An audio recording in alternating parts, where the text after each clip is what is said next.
I'd just like to start this episode off by saying I apologise. I've got a slight bit of a sore throat going, so if I start dying in the middle of recording, that's why.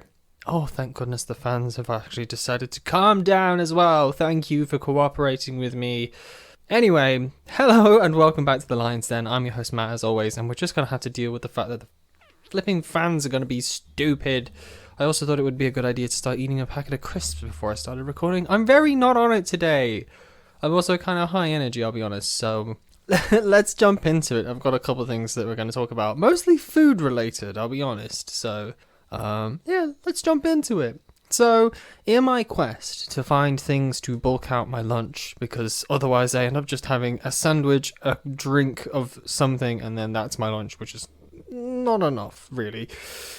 I've started searching for a good source of crisps, because crisps are fantastic. A good source of some sort of sweet bar-themed item, and then maybe some fruit to go on the sides and anything else that I'm mildly interested in. The crisp situation has been an absolute roller coaster because you can buy the same product for years, literal years, and find that they change wildly. So I'm back on the same brand of crisps because I did switch briefly to a different style and they were better, but I'm now back on the same one that I had many years ago because they've seemed to fix the problem they had, which was that they had absolutely no flavour, but now they have so much flavour, which I'm absolutely thrilled to bits with, so that's good. The other thing is the sweet bar themed item. By that I mean something like a chocolate bar, which I've fallen out of favour with, I suppose, recently. I'm not a huge fan of buying those multi-packs of chocolate bars. I like a little bit of variety. When I say bar-themed items, I refer back to, say, for example, the yogurt slice things that I bought and the weird cracker things that were disappointing. What I've settled on as a fairly good item is, the best way I can describe it is it's like pastry, like a pie, that kind of pastry, and then in the middle is some like sugary, slightly jam-like goo. It's not goo, it's more like very soft crystallized sugar, almost like akin to brown sugar is the best way I'd describe it, and it'll be flavored in one of three variants: strawberry, forest fruits, and apple. Now I started on the strawberry, pretty good, pretty nice flavor, sweet. The strawberry was good. I then tried the forest fruits version, that's also good. I'd say the strawberry was better though. And I'd been avoiding the apple one because I thought, is it really gonna be that good? Apple? It's like a weird flavour. But I decided to try it because it was either that or picking up another box of forest fruits this week, so I finally had my first apple today, and I can say I think it's better than the strawberry. Controversial. Mainly because it just tastes like an apple pie, but like a really good apple pie, which is weird because you can buy apple pies from, is it Mr. Kipling? Or one of those kind of brands, you know, in the little tins, there's like 4 or 6 in a pack. But they're always really dry, like super dry. But these are not dry at all. The flavor's really nice. My first comment that I said out loud when I was eating them was, this would be really good warm. Like a warm apple pie, maybe get some ice cream. Oh, delicious. And there's 8 of them in a box, so yeah, that's good. I'm happy with that. That's going to be a mainstay. And also I now have variety. I will happily eat all 3 of them. The only thing is that there's 8 in a box, so you do have to set yourself up with a flavour for a little while. But other than that, pretty good, I'll be honest. This is at Lidl, by the way, so if you see them, they're called Fruit Bakes, I want to say? Question mark? You'll find them. There's like a section on the cereal aisle next to the jam and marmalade and honey. It's like just to the side, and it will have these things, the stupid yogurt slice things that I had, the sort of knockoff Nature Valley granola bars, as well as branded Nature Valley, and I think protein bars as well. It's in that section. I've just been kind of working my way through them, deciding which ones are the best, and so far they are pretty good. The next food-related item, as I mentioned, I think last week, is flavoured coffee drinks from the major coffee stores now that we're in the winter seasons. It will be December for you when you're listening to this, hopefully. If I get it sorted and uploaded, it'll be December 4th. For me, it's November 30th, so there you go, you know when I'm recording. I decided the other day that I really wanted to try the gingerbread and cream latte that they do at Costa. mainly because I noticed that the Costa we have in our workplace also sells this seasonal drink, which is unusual because it's an affiliated Costa cafe. So they sell Costa coffee, but they're not an actual Costa, if that makes sense. I don't know if that's anywhere else. It's quite common in England. But they're actually selling the seasonal drinks for once, which is cool. But I got this from a regular Costa when I was driving home one day. My first comment before I'd say what I thought about it is always remember to stir the drink. The problem is the way they make it is they put the sort of flavouring in the bottom of the cup and then pour a latte over top. That's essentially all they do, right? But you have to be aware that because of that, the mix doesn't actually get integrated into the rest of the drink very well. So I would suggest if you buy it and then plan to immediately drink it, grab a stirrer or ask for a stirrer if you can. Otherwise, you're going to end up with, my first experience was, wow, this is really sweet. I'm not a huge fan of sweet coffee, which is stupid because I bought a flavoured coffee, right?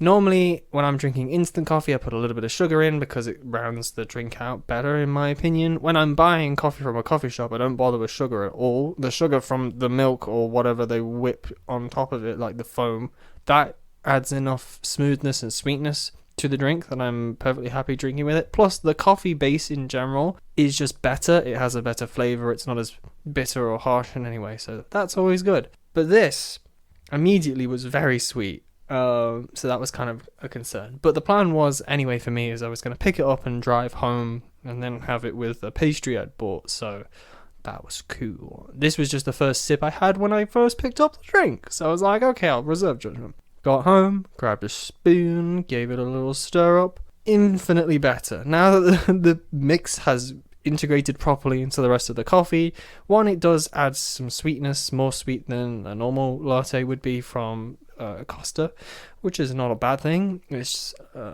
just different, rather. So it was a nice sweetness, which I suppose a lot of people probably like. That's probably why a lot of people buy drinks from Starbucks, you know, the weird funky ones, because they're sweet and people don't really like coffee, which is ironic. But then you get the other bits in it because it's a gingerbread latte, so you get a bit of a ginger flavour, a bit of a cinnamon flavour, a bit of, I want to say nutmeg. That's very common in that kind of spice mix, and I love that, honestly. When I tried the gingerbread latte from Starbucks last year, I think I talked about this, I was like, no, this is not good. And I figured out recently the difference between them. So with Costa, they have a little powder that they put in the bottom of the cup, like I said.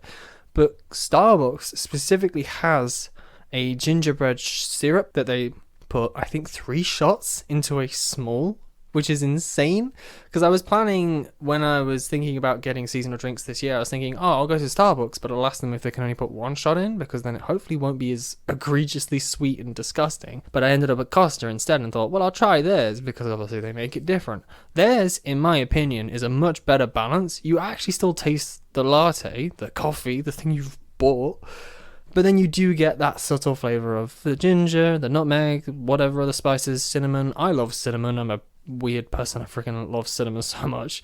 So it's a much better balanced drink. And like I say, stir it, because once I'd stirred it, the initial sweetness then mellowed out into just a nice sweet tone that kind of went throughout the drink. So yeah, that was really good. I enjoyed it. It's very expensive because it's a seasonal drink, but I would buy it again, but maybe only once more, so in a couple of weeks or something. But yeah, that was good. Oh, you know what? I will briefly touch on. I decided to pick up Animal Crossing's. Oh, I'm doing that thing where you add an S to everything. I decided to pick up Animal Crossing once again, and that's been good and bad so far. I think mainly because the problem is I've bought not a launch Switch, but the original Switch back in 2018, ages ago now.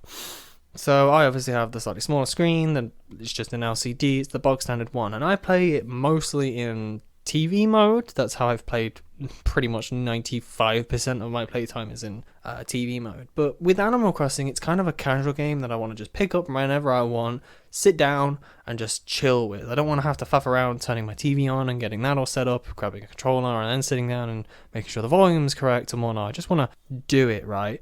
So I've decided to try and start playing it more in handheld mode, which is nice, but also I'm already bored because obviously there's nothing to do currently. I have to make my own goal in the game, so I'm trying to figure that out. I'm excited for the fact that obviously I'm picking it back up in the Christmas season, and I remember when I last left the game I had a few Christmas recipes I didn't get, so we'll try and get those, which will be fun. And hopefully I might end up buying the DLC and doing all of that stuff. That was the plan when I had 2 weeks off, but then I bought Mario Kart instead. So there's that. But yeah, I really like the OLED, the concept of it. I haven't seen it in person, which if I could, that might sway me one way or the other. The problem is, I said I wouldn't buy another Switch unless they released a special edition Switch that I was really interested in. And they have started doing special edition Switches and taking it to fun extremes like the Pokemon Scarlet and Violet Switch. That's really cool. It's got a really nice design on it. But obviously I'm not fussed about Pokemon. So either they need to make a really cool coloured Switch, or they need to make maybe a Zelda Switch. Then I'd be all over it and be like, take my money. So yeah, I'll tell you about Switch spines next week. Let me make a note of that before I forget. Switch spines, because that's been a whole process. Okay, whilst I'm just wrapping this up, you know what to do. It's all down below. You know, the like button, the comment button, subscribe, share this with people if you like. Otherwise, I hope you all have a fantastic week, and I'll see you all next week. Bye!